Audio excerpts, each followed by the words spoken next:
रात का वक्त था। नदी बिल्कुल शांत थी, इतनी शांत जैसे पानी सांस लेना भूल गया हो। जापान के पुराने लोक विश्वास में एक नाम बार बार सुनाई देता है, कप्पा। लोग कहते हैं वो सिर्फ एक प्राणी नहीं, एक मौजूदगी है। वो नदियों में रहता है, तालाबों में छुपा रहता है और अंधेरे में देख रहा होता है। उसका शरीर आधा इंसान जैसा, आधा कछुए जैसा बताया गया है। पीठ पर सख्त शेल, चेहरा हल्का सा झुका हुआ, मुंह चोंच की तरह तेज और सर के ऊपर एक छोटा सा खड्डा जिसमें पानी भरा होता है। कहते हैं वही पानी उसकी ताकत है, लेकिन असल डर उसकी शक्ल से नहीं आता। डर आता है उसकी खामोशी से। गांव के बुजुर्ग हमेशा कहते थे, शाम के बाद नदी के पास मत जाना, पर इंसान की फितरत है, जहां मना किया जाए वहीं जाने का मन करता है। एक जवान लड़का केंजी एक रात अकेला नदी के पास गया। उसे लगता था ये सब कहानियां बच्चों को डराने के लिए बनाई गई हैं। हवा रुक गई, पानी बिल्कुल सीधा हो गया, जैसे किसी ने उसे शीशा बना दिया हो। केंजी ने अपना चेहरा पानी में देखा, लेकिन वो उसका चेहरा नहीं था।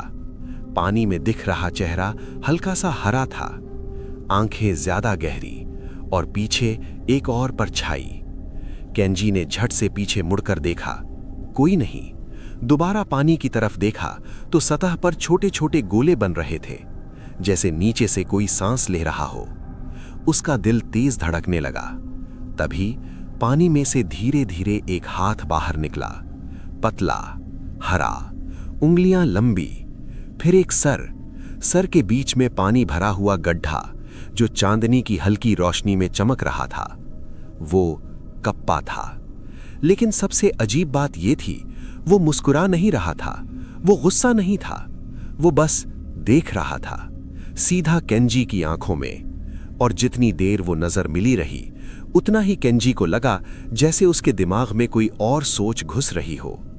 एक आवाज जो उसकी अपनी नहीं थी, पानी में आओ।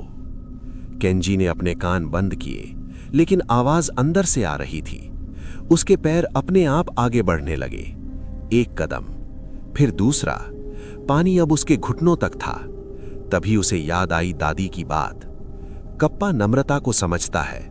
अगर तुम झुककर उसे प्रणाम करो तो वो भी झुकेगा और उसके सर का पानी गिर जाएगा। कांपते हुए उसने झुकने की कोशिश की। कप्पा ने भी अपना सर झुकाया। एक पल के लिए सब कुछ धीरे हो गया और फिर पानी का छोटा सा छटाक जमीन पर गिरा। कप्पा की आंखों में पहली बार डर दिखा। वो पीछे हटा, उसका चेहरा टेढ़ा हो गया और बिना आवाज के वो दोबारा पानी में समा गया। नदी फिर शांत हो गई, जैसे कुछ हुआ ही ना हो। केंजी भागते हुए घर लौट आया, लेकिन उस रात के बाद उसे नींद नहीं आई। जब भी वो आंखें बंद करता, उसे पानी की सतह दिखाई देती और उस सतह के नीचे दो आंखें। लोग कहते हैं कप्पा हमेशा नहीं ले जाता, कभी कभी वो सिर्फ याद छोड़ देता है, एक एहसास कि कोई देख रहा है। आज भी जापान की कई नदियों के पास रात को अगर आप पानी में अपना चेहरा देखें तो पक्का कर लीजिए वो सिर्फ आपका ही चेहरा हो, क्योंकि अगर पीछे एक और परछाई हो तो शायद कप्पा ने आपको देख लिया है।